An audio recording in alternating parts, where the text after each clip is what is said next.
Genshin Impact events have a mixed reputation among players. Some find them fun and engaging, offering a great way to earn rewards and explore new aspects of the game, while others find them boring or repetitive, lacking substance and motivation. A common criticism in the past was the temporary nature of many events. Important story or lore information was hidden in them, becoming inaccessible once the period ended. This can be frustrating for players, especially those who were unable to participate for various reasons. From the game's launch to the present, we have had a wide variety of events, some more appreciated by players than others. Lantern Rite or Windbloom Festival are some examples that have received generally positive feedback. However, miHoYo has never found the right formula to satisfy the majority of the players. And this brings us to the discussion of this video, the new music event. The Iridescent Arataki Rock'in Tour de Force of Awesomeness! It all starts when we open the invitation sent by Arataki Ito, in which he talks about a new friend from Fontaine, named Dvorak, with whom he has teamed up to hold a mega music festival in Inazuma. We have met Dvorak before, in the 2023 Lantern Rite event. He was the music director who conducted the main concert at the end of the festival. I find it strange that miHoYo decided to bring his character out of the woodwork in detriment to others who are much more important and interesting. So far, I don't think they have reused temporary characters from one event to another. If we're talking about music, where is Xinyan? Have they forgotten about the poor girl? She hasn't appeared in ages. Her personality would have made a perfect combination with Ito's. However, I appreciate the fact that the story of such a minor and insignificant character is advancing. This gives the feeling that the game world is not static, but a living one where events unfold in parallel with the traveler's adventures, without having a direct influence on them. I'm curious if Dvorak's presence in the game will be an annual one, and we will see him at other music-related events, or if this is his final appearance. Only time will tell. After accepting the invitation, we can go to the meeting point where the festival is being held. To get there, we teleport to the north of Watatsumi Island. There, we meet with Ito and Dvorak, who are relaxing and talking about a mysterious dog. And after the traveler exchanges a few words with them, Arataki Ito starts talking about the festival he's organizing. The dog mentioned in the conversation is probably Kogeromaru. He's an Inken, a dog trained to help his ninja master. We first meet him in the event Bantan Sango Case Files. He's a dog with a strong desire to protect animals and train them to reach their full potential. I still don't understand the connection between the dog and this music festival, but all the characteristics that Kogeromaru has coincide quite well with that mysterious dog from the legend, so I would be surprised if it wasn't him. As for the partnership between these two individuals, I can say that it is a surprising one. On one hand, we have Dvorak, a professionally accomplished musician from Fontaine who organizes the Iridescent Tour through Teyvat with great success. And on the other hand, we have Arataki Ito, a self-proclaimed leader of a gang called the Arataki Gang, who only causes trouble for all Inazuma. And on top of that, he's not the most brightest individual among the characters known so far. Instead, he's competitive, stubborn, and has a heart of gold. Even though he lies and exaggerates things, once he promises something, you can expect him to follow through, even through less orthodox methods. I guess that's how this partnership started. Ito heard about the festival, promised Dvorak lies, and when Dvorak heard his enthusiasm, he decided to give him a chance. This is the perfect opportunity for Ito to be the protagonist of this event and to take advantage of the situation to clean up his name and the reputation of the Arataki gang in front of the citizens of Inazuma. But that's just one possibility, and it remains to be seen how seriously he will take the organization of the festival, because at one point he starts talking about a new style of rock, bull chakra rock, and gives us a great demonstration. Moo, moo, moo!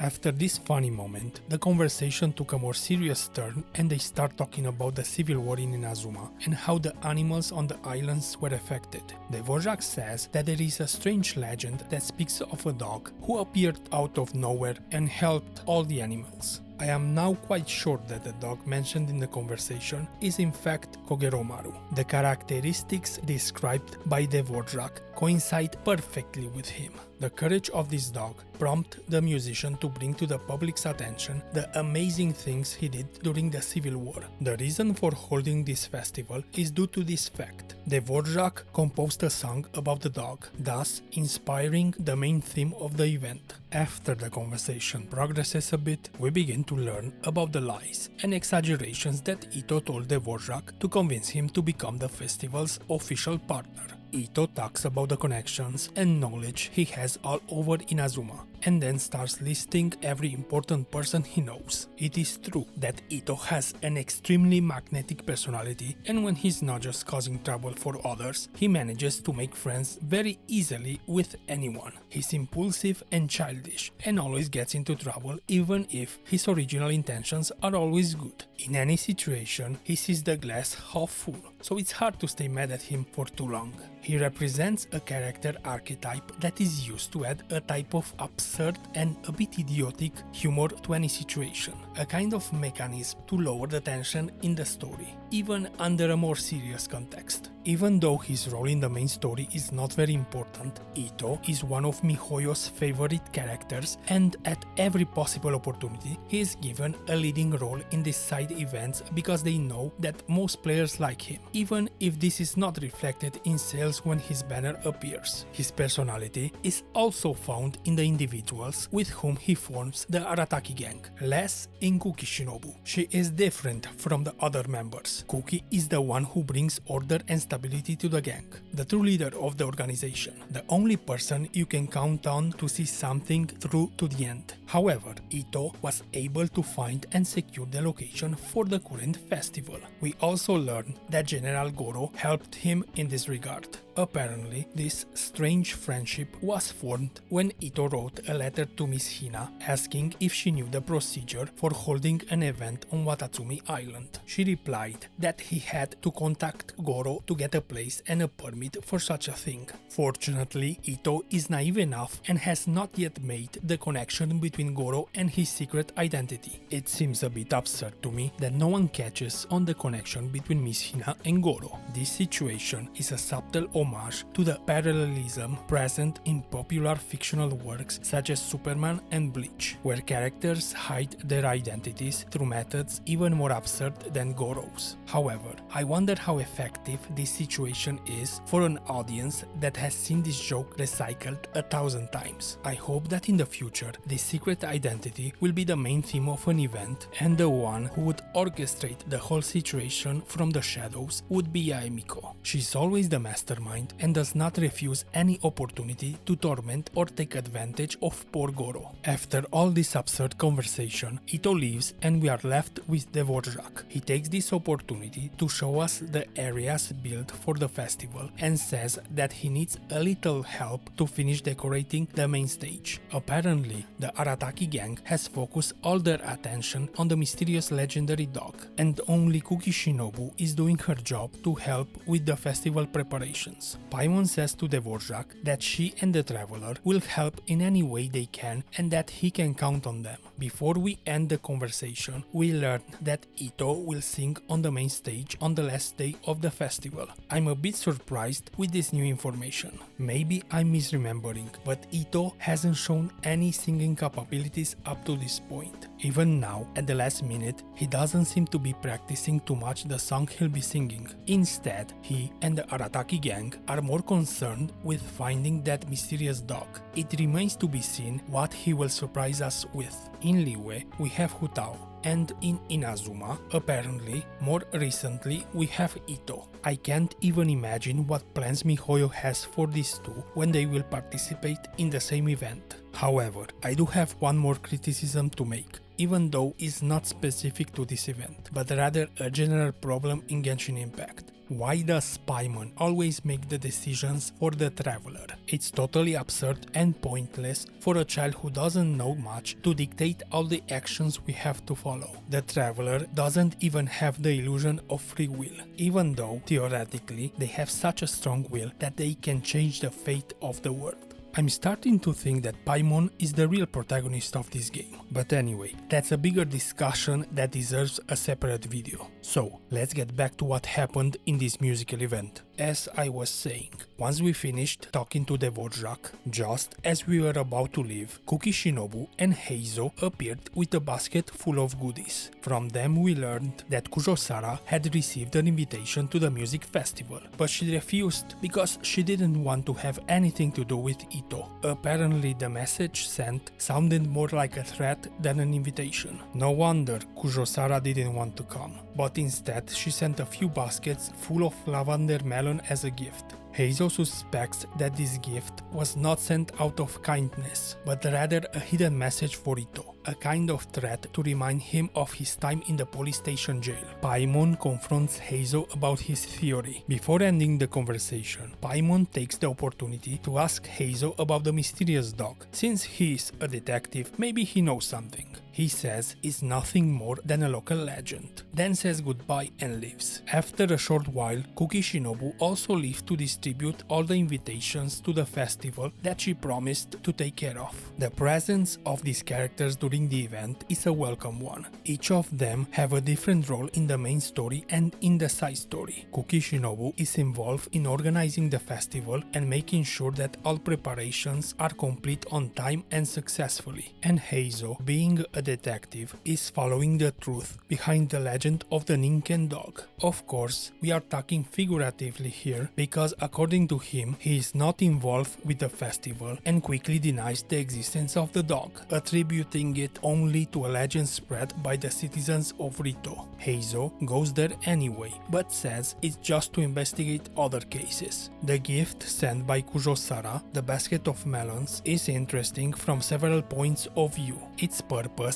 is to convey a subtle message to Ito. Honestly, I don't think he'll catch on the intention of the gift. His mind will not make the hidden connection between melons and time spent in prison. Mihoyo is trying to make a kind of parallel between this situation with Proust and his famous Madeleines. The present state of affairs reflects very well the usual dynamic between Kujo-Sara and Ito, one of cat and mouse. She is practically his antithesis, serious, responsible, and always respects orders received, even if they go sometimes against her own morality. Once we finish the conversation with Heizo and Kuki, they leave, and now we have the opportunity to participate in the activities of this festival. But before we do that, Dvorak appears with a list of things that need to be done in order to open the festival to the public. Now that the first day's mission is over, we can access the activities. There are of three types. The first activity is called Extreme Carnival Assemble. It is basically a classic rhythm minigame where you have to hit the notes to the music at the right time. The second activity is called Trillion Trinket Troll. Here we have to find and fight certain enemies, collect some local delicacies, or take pictures of certain little animals. The third activity is called A Meeting of Melodies. It is a minigame where you have to memorize a hummed melody and then put the musical notes in the correct order on the musical score.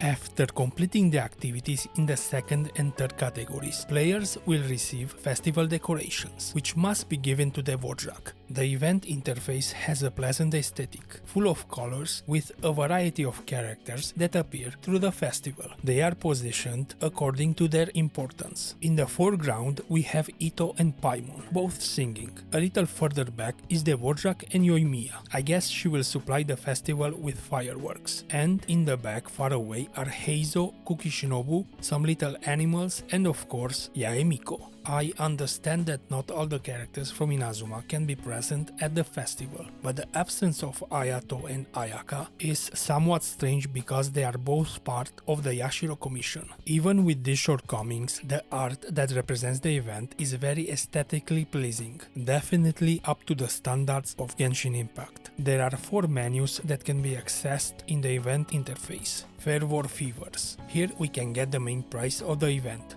Goro, After we manage to collect 800 tickets, we can add him to our team. For every 200 tickets, starting from 0, we will receive 30 Primogems, 50,000 gold, and another reward, which can be a horde, a crown, or character skill ascension materials. Basically, we enter this menu to use the accumulated tickets after completing the activities at the festival.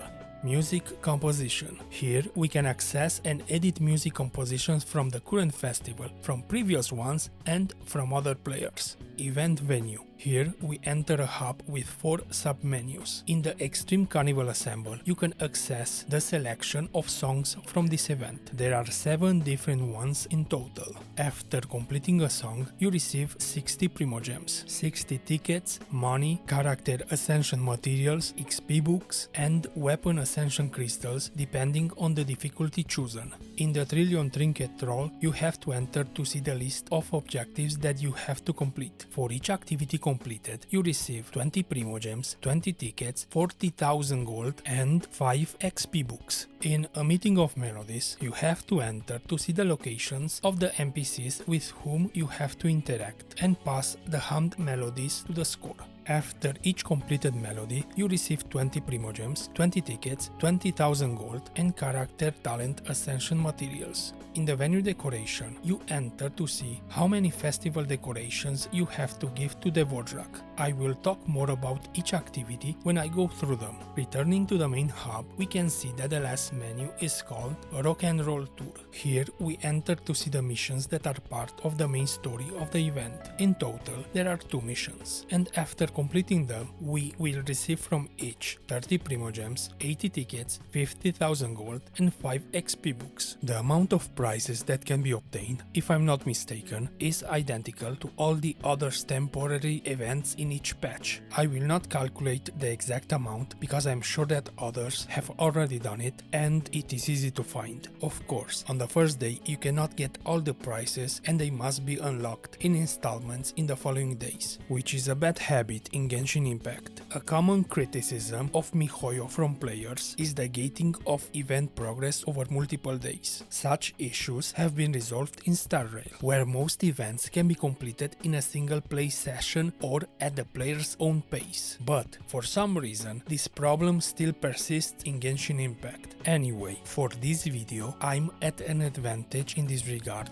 because I only want to analyze the events from the first day. If I had access to everything, this video would have been too long. Thus, I can dedicate all my energy to talk in more detail about all the activities. In order to start the first activity, where we have to hit the notes at the rhythm of the music, we first have to talk to the Dvorak. He forces us to calibrate the instrument on first use, and then we can start the rhythm minigame. Here, there's only one choice, Lini's musical theme, which can be played in 4 different difficulties, but the last one only unlocks after passing the previous 3. To receive all the prizes associated with the musical theme, we have to pass the 3rd difficulty, the Pro one. The hardest difficulty does not offer additional prizes, it's only made for players who want to show off their superior coordination skills between ears, eyes and hands. This is not my case. I am quite bad at this chapter, so I am satisfied if I manage to get all the prizes on the Pro difficulty. I have never been good at rhythm games. Even as a child, I was not one of those cool kids in the schoolyard who played Guitar Hero perfectly, but rather a strange nerd who played Pokemon.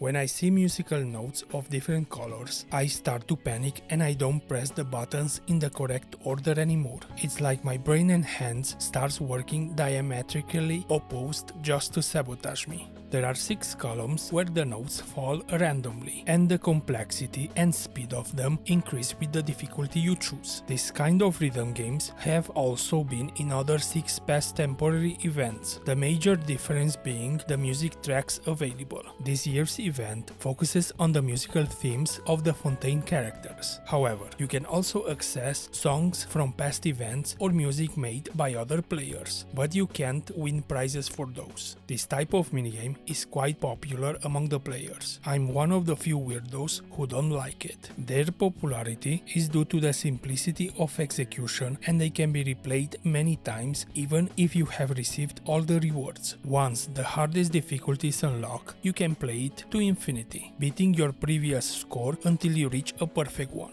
I've always been impressed by such players. They do everything perfectly, without any mistakes. With all that said, I'm still going to try to go through the song, but it's going to be pretty bad, as you'll see right away. I will speed up the song and my performance to 3x speed, because I don't want to cause any permanent damage to my viewers.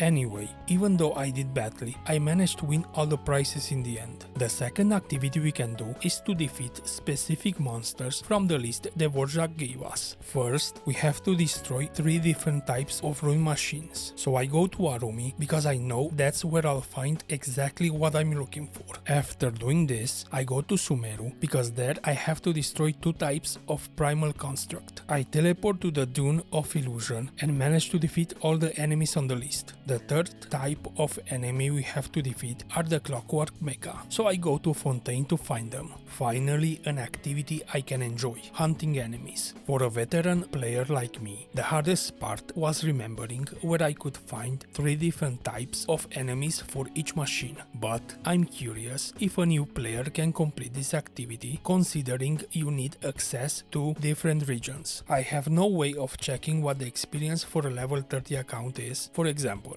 if you haven't unlocked the other regions, you simply cannot complete the event. I don't know if MiHoYo has solved such problems for new players. However, it's not clear to me what this activity has to do with the music festival. How does hunting these machines help Dvorak? I guess their collected parts are used as some sort of decoration for the festival. After defeating all the enemies on the list, we return to Dvorak to tell him that we have completed the first task he gave us and to give him the decorative elements for the festival. It's cool that we can see in real time how the main stage is being improved. It's time to head to the third activity in Inazuma City. Here we have to invite certain vendors to the music festival. To do this, we have to listen to them humming a piece of music, memorize it, and then recreate it correctly. I think this type of minigame is a new one. I'm trying to think if there have been any similar ones in recent years, but none come to mind. Anyway, I prefer this one to the first rhythm game. There are no difficulty options here and it's not stressful at all. If you make a mistake on a note, you can change only that one without having to start all over again. You can identify most of the notes easily on the first try because the 3 options offered are quite different from each other. After completing the song of the 3 vendors in Rito, we return to Dvorak to announce that we have completed another task and to offer him new decorations for the festival. I consider the first day of this event to have been quite good. The invitation we received at the beginning provided us with the necessary context and instructions in a simple and concise way. The location where all the action takes place is close to a teleportation point and is easy to get to. The main story is not that interesting, but thanks to this simplicity, it can be followed by any type of player, without the need for a wider context within the main story of the game. In contrast, the secondary story, which takes place in the background, is a bit more interesting. The introduction of this mysterious Ninken dog offers the possibility of developing a situation in which the characters can play detective to put everything together. The positive aspects are undoubtedly the characters and the interactions between them, which gives the feeling of a living world that is always in constant change. The characters are not a static, disposable element that disappears once they have fulfilled their role in the main story. They are the real reason why people love Genshin Impact. I would say that the negative aspects of this event are the activities. They are quite boring, and you will only participate in them to get the rewards. Satisfaction and gameplay are not a priority for MiHoYo. However, I know that the rhythm game is loved by many players. So there will certainly be mixed opinions here. I don't have very different expectations for the following days of the event based on the conclusions drawn in the first day. I'm curious to see the climax of the main story, Ito's performance, more characters, and the resolution to the mystery of the dog's identity. It's possible that nothing interesting will happen on the second day and I will need to combine days 2 and 3 in the next video.